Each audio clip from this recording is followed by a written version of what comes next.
This lecture will go over Chapter 50, The Child with a Musculoskeletal Alteration. Your slide here will let you know the diseases that you need to know for this chapter: fractures, scoliosis, hip dysplasia, leg Calvé-Perthes, clubfoot, osteogenesis imperfecta, osteogenic sarcoma, and Ewing sarcoma. The A&P review of the musculoskeletal system you can do on your own.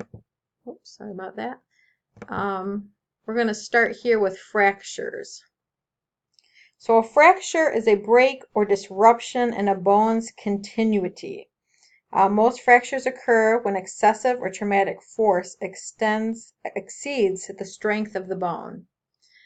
Trauma puts young children at increased risk. And the increased mobility of young children puts them at increased risk.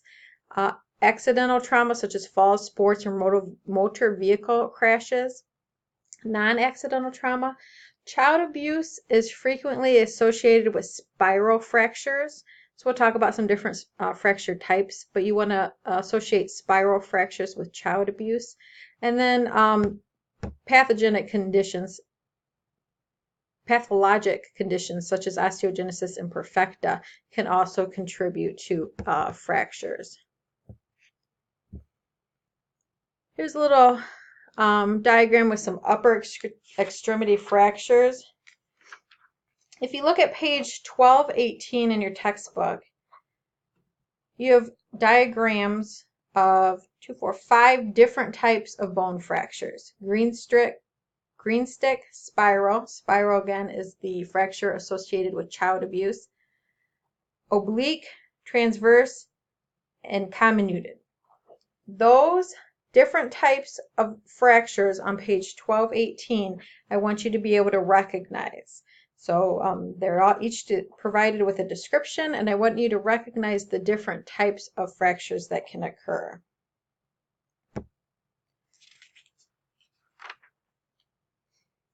For treatment of fractures, one treatment is reduction.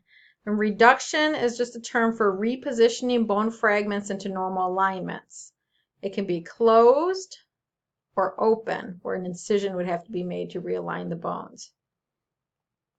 Then there's retention. Once the bone is aligned, the fracture site must be protected and the position of the fragments maintained.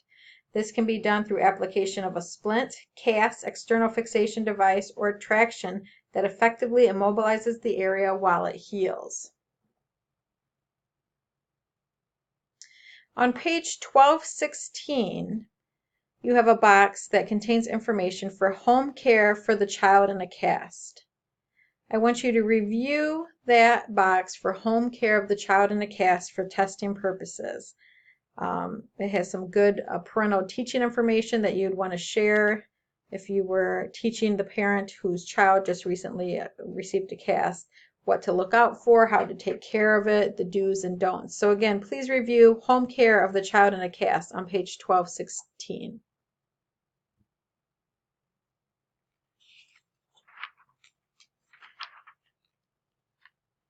From there, we're going to go on to scoliosis, which starts on page 1222. Scoliosis is the visible curvature of the spine. You might see a rib hump when bending over, an asymmetrical rib cage, uneven shoulder or pelvic height, so one hip rising up higher than the other, or one shoulder dipping down lower than the other, a prominence of the scapula or hip and leg length discrepancy.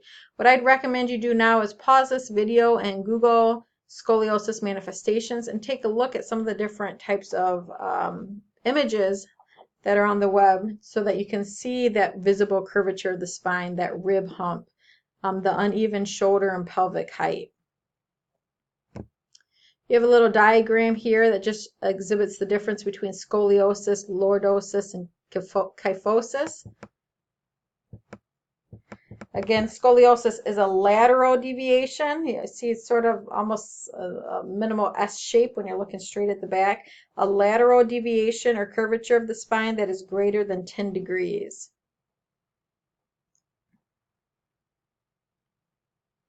Adolescent idiopathic scoliosis is the most common type of scoliosis. There's no defined causative factor for idiopathic scoliosis. The most common proposed etiologies involve central neurologic dysfunction, connective tissue abnormalities, and genetic factors. On page 1223, the textbook goes over manifestations, and we had a slide earlier about it. So again, the visible curvature of the spine, rib hump, that's visible when the child is bending forward, an asymmetrical rib cage, uneven shoulder or pelvic heights, prominence of the scapula or hip, and leg length discrepancies. Back pain is considered atypical. Impairment of the respiratory function is also uncommon, as most patients are treated surgically before the curve progresses to a magnitude that would impair function. Screening, on page 223, your book talks about some different screenings. There's school screening. Girls should be screened twice at ages 10 and 12, boys once at ages 13 or 14. The screening always includes the child bending forward, the forward bending test, also known as the Adams forward bend test. A scoliometer, a small level type device, can be used during the forward bend test to provide an angle of vertebral rotation. Because no single test is completely reliable for screening, a screening protocol should also assess for shoulder asymmetry, unequal scapular prominence, hip prominence or asymmetry, and the head not centered over the pelvis. If asymmetry is detected, the parent should be informed and orthopedic referral is recommended. During a physical examination, the orthopedist will view the entire back as well as the shoulders and iliac crests. Observing the shoulders and iliac crests for asymmetry, flank creases, rib hump, waist asymmetry, limb length discrepancies, and whether the head and or trunk are centered over the middle of the pelvis. The patient is also assessed from the side. X-rays may be obtained to view any curvature. The orthopedist will measure the degree of scoliosis seen on the radiographs using the Cobb angle technique, which is just a measurement technique to discover or to determine the degree of curve in the scoliosis.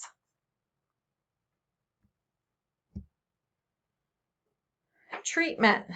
So on page 1224, treatment. Non-surgical interventions. Curves less than 25 degrees require observation for progression. Patients closer to 25 degrees and who are skeletally immature will require more frequent radiographic observation than a patient with a smaller curvature who is skeletally mature. So if the degree of curvature is a little bit higher and the patient's still growing, they'll be watched more closely. Brace treatment, as you see in figure 50.6 and a couple slides down here, brace treatment is recommended for patients who present or progress in curve magnitude to 25 degrees or more and are still skeletally immature. The goal of treatment is to prevent further progression, which is accomplished by pads in the brace that push on the curve. Patients are told to wear a form-fitting t-shirt underneath the brace to reduce skin breakdown and irritation. Radiographs are typically obtained every 4 months during rapid growth and then every 6 months as the patient reaches maturity. The patient is told not to wear the brace at night before the visit to see how the curve is responding. As the patient is growing, adjustments to the brace may be necessary or a new brace may be required. Under surgical interventions on page 1225, surgery is considered for curvatures that reach 40 to 50 degrees. The primary goal is to reduce the size of the curves and to obtain a solid fusion of the treated part of the spine. A successful surgery might not completely correct the curvature, but will provide the patient with a well-balanced spine that centers the patient's head, shoulders, and trunk over the pelvis. Under surgical complications, significant blood loss is common with spinal fusion surgeries because of the vascular nature of the spinal canal and vertebrae. A potential complication of surgical correction is insult or injury to the spinal cord. Other complications include lack of solid bone fusion, implant failure, continued progression of the deformity, and infection. Post-op care includes analgesics and regional anesthesia. These methods of pain management are usually used up to post-op day 2 or 3, at which time the patient is switched to an oral method of pain control. Patients are able to sit up in a chair on post-op day 2 and go home by post-op day 4 or 5.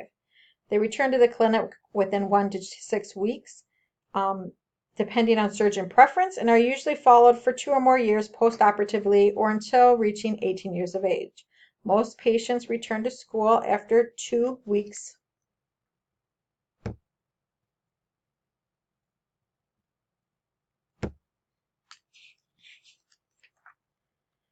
Now we're going to talk about the developmental dysplasia of the hip, which is on page 1227. Developmental dysplasia of the hip describes a variety of disorders that present in different forms at different ages. Dysplasia varies in severity from quite mild to severe dislocation. Developmental dysplasia of the hip can be present at birth, but in some children it develops after birth, hence the term developmental. Manifestations are listed on the slide here for you. In the neonate, instability of the hip, the femoral head can be displaced partially or fully from the acetabulum by the examiner, noted during the Ortolani and Barlow tests. The Ortolani and Barlow tests are when the physician or the provider rotates the neonate's legs, and they check to see that the hip is staying in the socket. If you Google Ortolani and Barlow test, you could see an example of that. With infants, asymmetry of the gluteal skin folds when lying with legs extended against the examining table, or when infant is held upright with legs dangling. Asymmetric abduction when the child is supine with knees and hips. And femur on the affected side seems shorter, lacks ligaments, and we'll see some pictures of these, to contractures and stiffness in affected joint. With older children with hip dysplasia, we'll see an abnormalities in the gait, limping, toe walking, or a waddle gait. Bilateral dysplasia is more difficult to diagnose.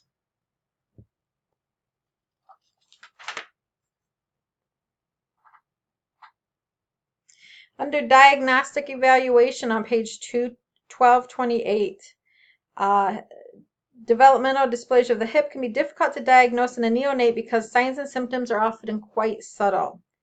Again, with the neonates and during routine infant well-child visits, the provider will perform the Barlow and Ortolani maneuvers to check and see how well the hips are functioning. An ultrasound of the hip can also be used to note any abnormalities, and then an x-ray can be used after the age of 1. Under therapeutic management, on page 1229, early diagnosis and treatment of developmental dysplasia of the hip is important for maximizing the likelihood of a successful outcome. Treatment depends on the age of the child. The primary goal of treatment, regardless of the age, is to facilitate normal development of the hip socket. This is accomplished through approaches that provide anatomic reduction of the hip and maintenance of that reduction. So they want to get the hip where it needs to be and maintain that normal positioning of the hip. In infants and in newborns and infants younger than 6 months, a Pavlik harness is the treatment of choice. And this next slide here shows you a Pavlik harness. Parents must be taught how to properly use the harness because improper positioning in the infant's hip can cause interruption of the blood supply to the head of the femur, resulting in avascular necrosis or tissue damage. We want to teach parents to observe for equal leg extension in and out of the harness, and also teach about skin care.